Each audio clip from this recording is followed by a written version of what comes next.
ఈ రోజుల్లోనే మనం నాటుకోడి మాంసం వండుకుందామన్నా దొరకని రోజులండి.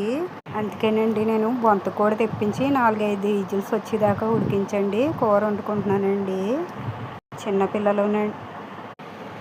చిన్నపిల్లలునండి గర్భిణీ స్త్రీలుని బాయిలేరు మాంసం అస్సలు తినకూడదండి. అందులోని చెరువు చేపలండి. ఆ చెరువు చేపలు పెంచడానికి ఎన్నో మందులు వాడేసి పెంచుతున్నారండి.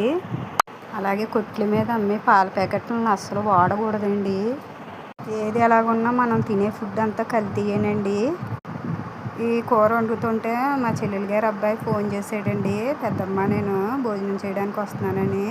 ఆడు వస్తున్నాడు కదానండి మాంసం కూర వండినా కానీ పనసిక్కలు కోడిగుడ్లు కూర వండానండి. గుళ్ళోకి వెళ్ళి దండం పెట్టుకుని వచ్చారండి ఇద్దరునే.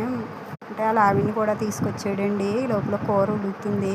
ఆడు కాళ్ళకి చక్రాలు కట్టినట్టుగా ఇంకా ఎంతసేపు వండుతావు కూర, గబగబా వండి టైం అయిపోతుంది నేను వెళ్ళిపోవాలంటున్నాడండి. ప్రయాణాలు చేసేటప్పుడు కంగారుగా వెళ్ళకూడదండి.